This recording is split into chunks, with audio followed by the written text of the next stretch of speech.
You're working 50 hours a week, saving for retirement at 65, and following all the traditional financial advice. But what if I told you that entire system was designed to fail you? That your 40-year career plan is actually a financial death sentence waiting to happen? The Career Valley of Death. I'm Tom, and this is Tom Thinks. I'm here to cut through the Wall Street jargon and give you the real talk on your money, even if it hurts your feelings a little bit. If you're someone who feels like you're working harder than ever but getting further behind, hit subscribe and give this video a thumbs up. Look, here's the thing that nobody wants to admit. That traditional career path you've been sold, the one where you work 40 years at the same company, get your gold watch, and retire comfortably, it's dead. And I don't mean it's struggling, I mean it's extinct, gone, finito. Now, here's what most people don't realize. There's this concept in business called the Valley of Death. It's that treacherous period when a startup has burned through its initial funding but hasn't yet generated enough revenue to sustain itself. And statistically, most startups never make it through. They run out of money, they run out of time, and they die. But here's where it gets interesting. Your career is experiencing the exact same phenomenon. You're the startup, your skills are the product. And the market is changing so fast that by the time you've mastered one skill set, it's already becoming obsolete. You're constantly in that valley of death, trying to bridge the gap between what you know and what the market needs. Think about it. How many times have you seen entire industries disappear? How many times have you watched jobs get automated away? How many times have you had to learn completely new software just to keep your current position? Now, you might be thinking, Tom, that's just progress. That's how it's always been. But stay with me here. The speed has changed dramatically. In your grandparents' generation, you could learn a trade at 18 and practice it until you were 65. Today, the half-life of a skill is about 5 years, meaning half of what you know today will be irrelevant in 5 years. This creates a financial nightmare because you're constantly spending money to retrain, to re-educate, to stay relevant, and that money comes from somewhere. It comes from your retirement savings. It comes from your emergency fund. It comes from your children's college fund. And the worst part, the system is designed this way. Companies don't want loyal 40-year employees anymore. They want flexible, disposable workers they can hire and fire based on quarterly earnings reports. They want contractors, not colleagues. They want skills on demand, not institutional knowledge. So you're stuck in this perpetual valley of death, constantly trying to avoid career extinction. And every time you make it through one valley, there's another one waiting. Another technology shift. Another industry disruption, another economic downturn. Honestly, this is where traditional financial advice fails you completely, because it assumes stability. It assumes linear career progression. It assumes raises and promotions and pension contributions. But that world doesn't exist anymore. You're not climbing a corporate ladder, you're trying to cross a series of increasingly dangerous ravines, and the bridges keep getting blown up behind you. Let me give you a concrete example. Let's say you're a 35-year-old marketing professional. You've spent 15 years mastering traditional advertising, print media, and television commercials. But suddenly, the entire industry shifts to digital, to social media, to influencer marketing. Your skills are now worth maybe half what they were 5 years ago. So you have to spend $10,000 on courses, certifications, and new software. That's $10,000 that doesn't go into your retirement account. That's $10,000 that doesn't pay down your mortgage. That's $10,000 that represents 6 months of retirement savings gone, just to stay employed. And this happens every few years. The Valley of Death isn't a one-time event. It's the new normal. It's the background radiation of your career. And nobody's talking about the financial cost of constantly having to reinvent yourself, your financial afterlife. Now let's talk about something even more uncomfortable. What happens when you die? No, seriously? I know it's morbid, but stick with me here because this is where most people's financial plans completely fall apart. Look, you're working this insane career jumping from valley to valley, trying to build some kind of financial security. But what if all that work, all that stress, all that sacrifice ends up meaning nothing? What if the money you've accumulated gets eaten alive by lawyers, courts, and taxes? Here's the thing most people don't realize. Dying without a proper estate plan is like working 40 years to build a beautiful house, then handing the keys to a committee of strangers and saying, "Figure it out. Let me explain how this works." When someone dies without a will, what's called dying intestate, the state steps in. The probate court appoints an administrator. This could be your spouse, it could be one of your children, it could be a complete stranger if no family members are suitable. And this administrator now has control over everything you've built. Now, here's where it gets really interesting. This administrator has to follow what's called the statute of descent and distribution. That's a fancy legal term for the state decides who gets your money. And the rules are, well, they might surprise you. For example, in Ohio and most states have similar rules. If you die with a spouse and children, your spouse might only get the first $20,000 plus half of what's left. The rest goes to your children, even if your spouse is 65 years old and needs that money to survive, even if your children are 40-year-old adults who don't need it. But wait, it gets worse. Before anyone gets anything, the administrator has to pay all your debts, and creditors have 6 months to come forward with claims. That means your family can't access the money for at least 6 months. They can't pay the mortgage. They can't pay the utilities. They're stuck in financial limbo while lawyers and courts sort everything out. And the administrator? They're personally liable if they make a mistake. They have to post a bond paid from your estate to cover potential errors. They have to inventory everything you own. They have to get professional appraisals for anything that isn't easily valued. Jewelry, art, collectibles, real estate, all of it needs to be professionally appraised. Now, you might be thinking, Tom, that's why I have a will, but here's what most people don't realize. A will doesn't avoid probate. It just gives instructions to the probate court. The court still has to approve everything. The process still takes months. The fees still get paid. And here's the real kicker. Most of what you own might not even be covered by your will. Things like retirement accounts, life insurance policies, joint bank accounts, these are called non-probate assets. They pass directly to the named beneficiary regardless of what your will says. So you could have a will that leaves everything to your children, but if your ex-spouse is still listed as the beneficiary on your $400,000 life insurance policy, they get it, not your children.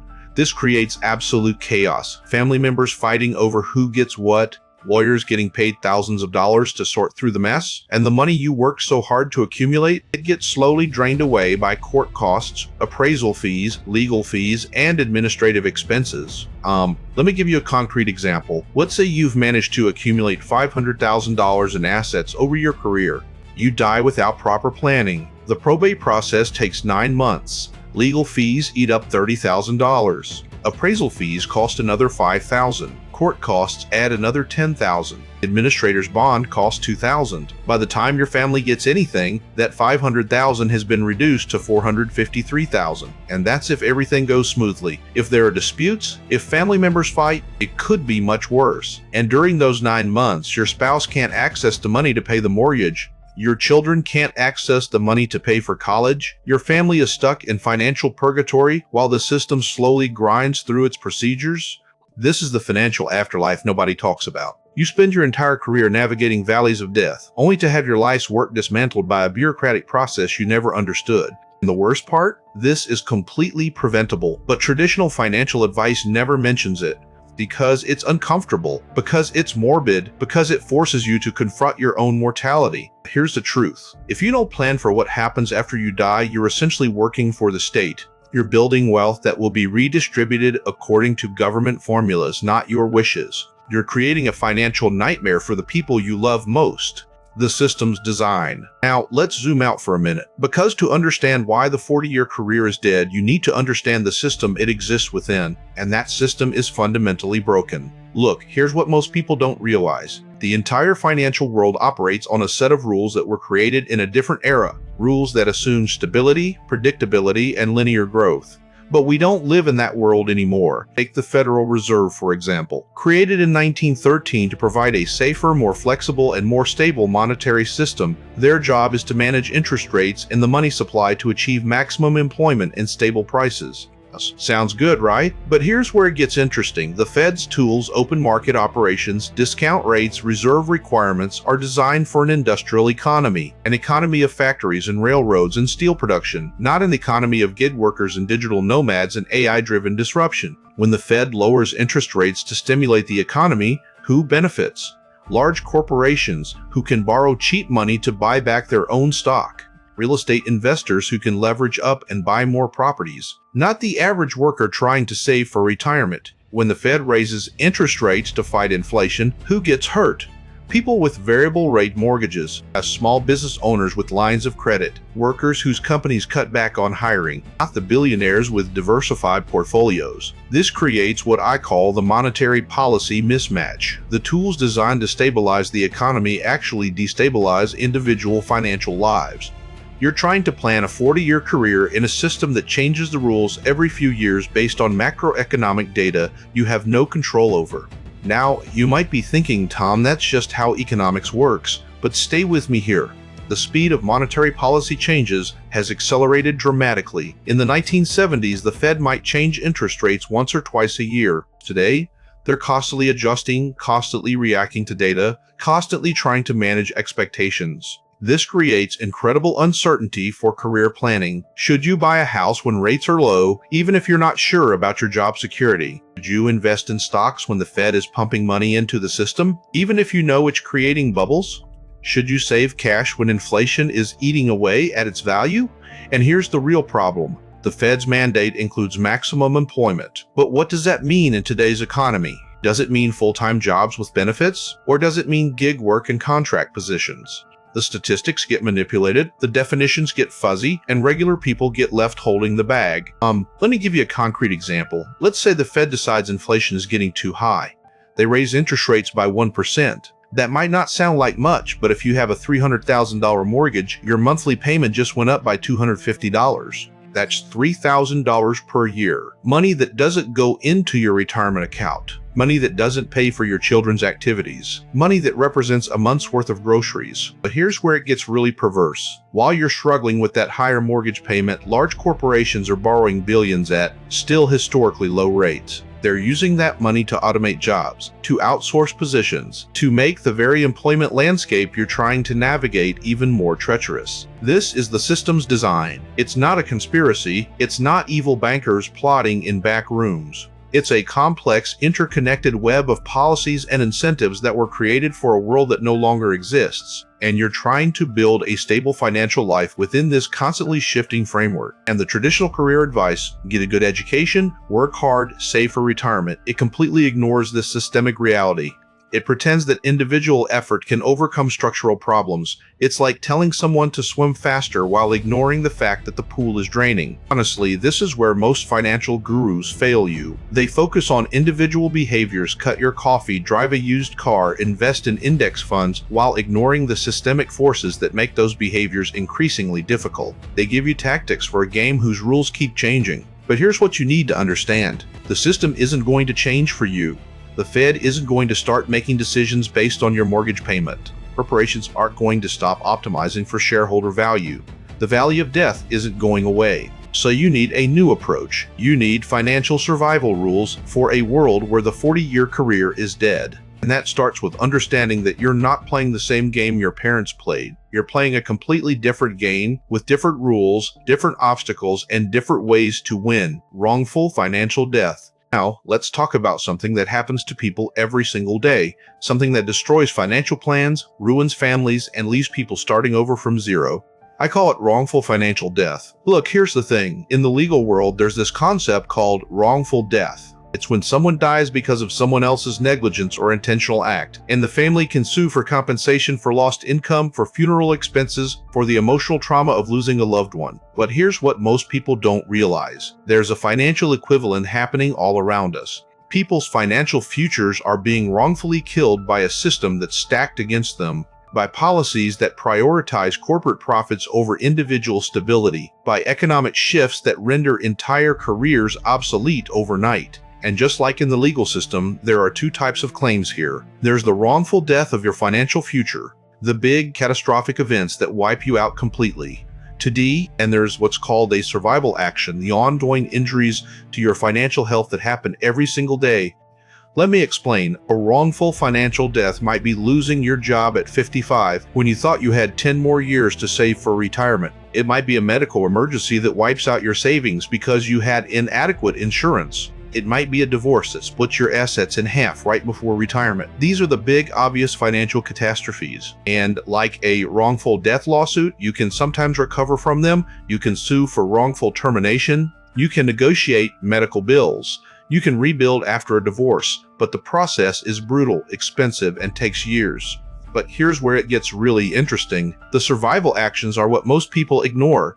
These are the daily, weekly, monthly injuries to your financial health. The inflation that silently steals 2% of your purchasing power every year. The fees that drain your investment accounts. The taxes that take a bigger bite than you realize. The debt that compounds faster than your investments grow. In legal terms, a survival action compensates for the injuries someone suffered before they died. The pain, the suffering, the medical expenses. And in financial terms, these survival actions represent all the little ways the system is injuring your wealth every single day. Now, you might be thinking, Tom, that's just life. Everyone deals with inflation and taxes. But stay with me here. The cumulative effect of these survival actions is what prevents most people from ever achieving financial security. It's death by 1,000 cuts. Let me give you a concrete example. Let's say you're 30 years old making $70,000 per year.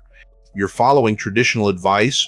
You're saving 10% for retirement. You're paying down debt. You're building an emergency fund. But here are the survival actions working against you. Inflation at 3% per year means your $70,000 salary needs to be $72,100 next year just to maintain the same purchasing power.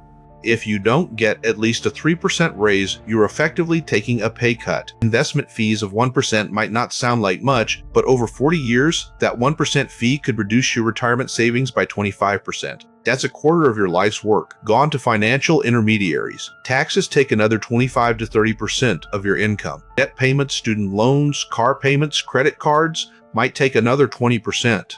By the time you've paid for housing, food, and transportation, what's left to save? What's left to invest? What's left to build real wealth? This is the survival action against your financial future. It's not one big injury, it's hundreds of small injuries every year. And like a patient with chronic pain, you learn to live with it. You adjust your expectations. You tell yourself, well, at least I'm saving something. But here's the truth. These survival actions are what make the 40-year career model impossible. Because the system is designed to extract value from you at every turn, to keep you working, to keep you consuming, to keep you in debt. Think about it this way. Every financial product you use, every bank account, every credit card, every mortgage, every investment account is designed to make money for someone else. Down P's are the interest you pay, the fees you're charged, the spreads between what you earn and what the institution earns. This creates what economists call financialization. The economy isn't about producing goods and services anymore. It's about moving money around. It's about creating financial products that extract value from real economic activity. And you're the source of that value. Your labor produces economic value. Your consumption drives corporate profits. Your savings provide capital for the financial system, and at every step, a little piece gets taken. A fee here, an interest charge there, a tax somewhere else. By the time you reach what should be retirement age, you've been financially injured so many times in so many ways that there's nothing left. The survival actions have added up to a wrongful financial death. Your future has been killed by 1,000 small cuts, and nobody is held responsible. Because here's the dirty secret. In the legal system, you can sue for wrongful death. You can seek compensation for your losses. But in the financial system, there's no recourse. There's no lawsuit. There's just the slow, grinding reality of working until you die. And traditional financial advice does nothing to address this. It tells you to play the game better, and 10 years later, to save more, to spend less, to invest smarter. But it never questions the game itself. It never asks why the rules are designed to extract maximum value from you while giving minimum security in return. This is why the 40-year career is dead. Not because people are lazy, not because they're not trying hard enough, but because the system is fundamentally designed to prevent most people from ever achieving financial independence. To keep them working, to keep them consuming, to keep them in the game. Survival actions for money. Alright, so we've established the problem. The 40-year career is dead. The system is designed against you. Your financial future is under constant attack from both wrongful deaths and survival actions. Now, what do you actually do about it? Look, here's the thing. You can't change the system. You can't make the Fed stop manipulating interest rates. You can't stop corporations from automating jobs. You can't prevent economic cycles from happening. But what you can do is change how you interact with the system. You can develop survival actions for your money. Now, here's what most people don't realize. Survival in this new economy isn't about maximizing returns. It's about minimizing extraction. It's not about beating the market. It's about avoiding the 1,000 cuts that bleed your wealth dry. Let me explain with a concrete example from the legal world we discussed earlier. When someone files a survival action lawsuit, they're seeking compensation for specific injuries, medical expenses, lost wages, pain, and suffering. They're itemizing the damages. They're quantifying the harm. You need to do the same thing with your finances. You need to itemize the financial injuries happening to you every month. You need to quantify the extraction, because what gets measured gets managed. Start with the obvious ones. How much are you paying in bank fees? In investment fees? In credit card interest? How much is inflation reducing your purchasing power? How much are taxes taking from each paycheck? Now, here's where it gets interesting. Once you start measuring these financial injuries, you can start developing counter strategies, survival actions for your money. For bank fees, that's an easy one. Switch to a credit union or an online bank with no fees. Survival action, eliminate the injury. For investment fees, move to low-cost index funds. A total stock market index fund might charge 0.04% instead of 1% for an actively managed fund. Over 40 years, that difference could mean hundreds of thousands of dollars more in retirement. Survival action, reduce the injury. For a credit card interest, pay off the balance every month. If you can't, transfer to a 0% introductory rate card and pay it off before the rate jumps. Survival action, prevent the injury. But here's the real secret. The most important survival actions aren't about cutting expenses. They're about changing your relationship with money entirely. Think about it this way. Traditional financial advice tells you to save for retirement. But what if retirement itself is the problem? What if the entire concept of working 40 years then stopping completely is fundamentally flawed in today's economy? Here's a better approach. Instead of saving for retirement, build what I call financial flexibility. Build multiple income streams.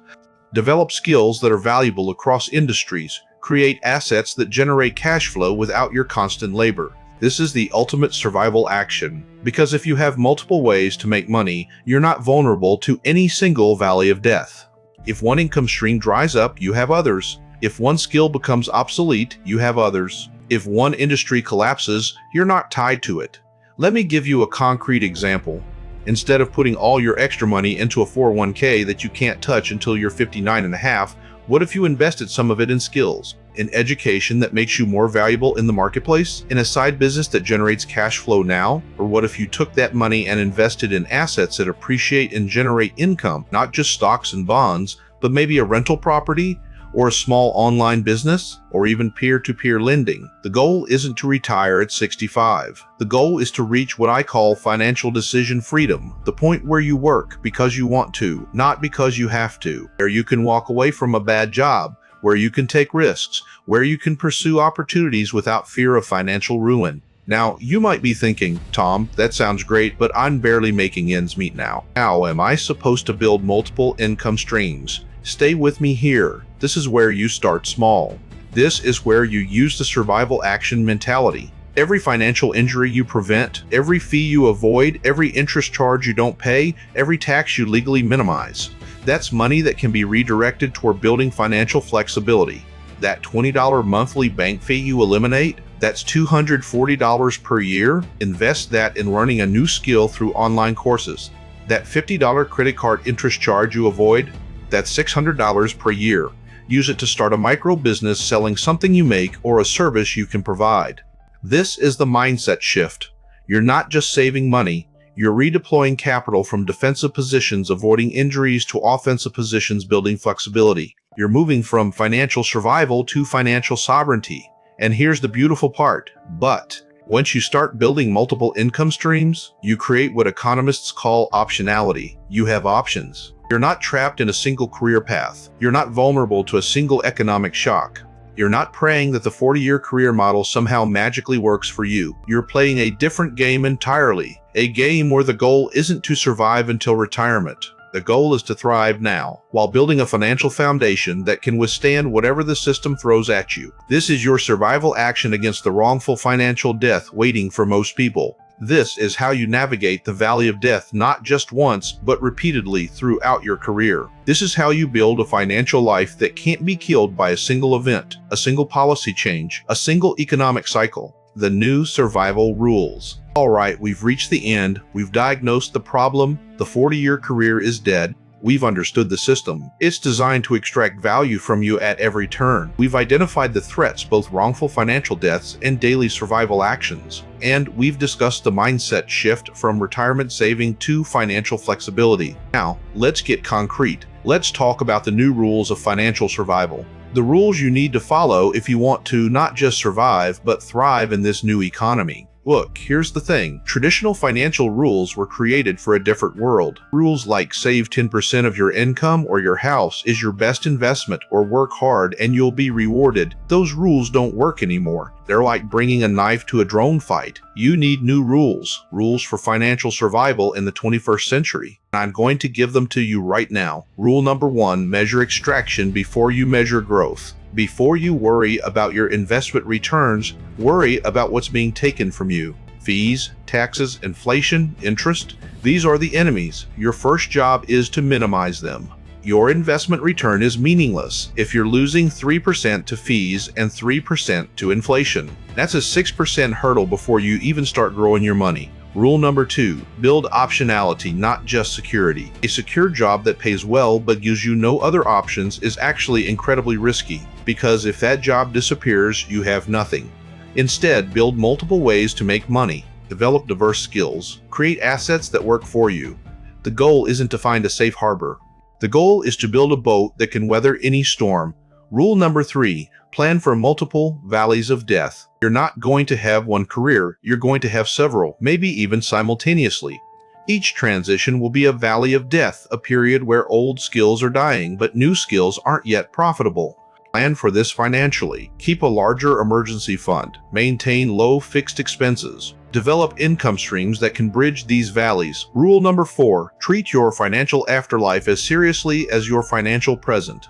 What happens to your money when you die matters, not just for your family, but for the legacy you're trying to build. Proper estate planning isn't morbid, it's responsible. It's making sure the wealth you accumulate actually benefits the people you care about, rather than feeding the legal and financial systems. Rule number 5, understand that time is your most valuable asset, not money. The 40-year career model steals your time. It assumes you'll trade the best years of your life for financial security later. But what if later never comes? What if you get sick? What if you die unexpectedly? The new rule is to balance time and money now, to build a life where you have control over your time, not just your bank account. Now, you might be thinking, Tom, these rules sound great, but where do I start? Start here, today, right now. Take 1 hour and do a financial injury assessment. List every fee you're paying, every interest charge, every subscription you don't use. Quantify the extraction.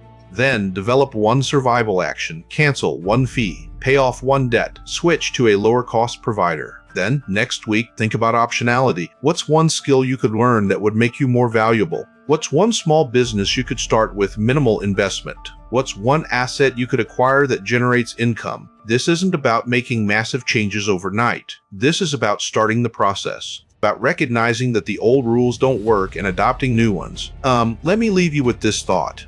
The 40-year career is dead, but that's actually good news, because it was a prison. It was a system that traded your freedom for the illusion of security. It was a deal where you gave your best years to someone else in exchange for promises about your later years. New economy is terrifying. It's uncertain, it's full of valleys of death and wrongful financial threats, but it's also full of opportunity. It's a world where you can build the life you want, not the life you're told to want. It's a world where financial independence isn't about retiring at 65. It's about having the freedom to make choices every single day. You don't need a 40-year career. You need financial survival skills. You need the ability to navigate uncertainty. You need the wisdom to build what matters, not just what's expected. I'm Tom, and this has been Tom Thinks. If this resonated with you, if you're ready to stop following dead rules and start building real financial freedom, hit that subscribe button. Give this video a thumbs up. And most importantly, take one action today, just one. Start measuring extraction. Start building optionality. Start planning for your financial afterlife. Because the old career is dead, but your financial future, that's just getting started. And it's time you started building it on your terms, not the system's. Thank you for watching. Found this interesting? Subscribe to the channel. Give this video a like, share it out, and drop your questions or ideas in the comments. Until our next adventure.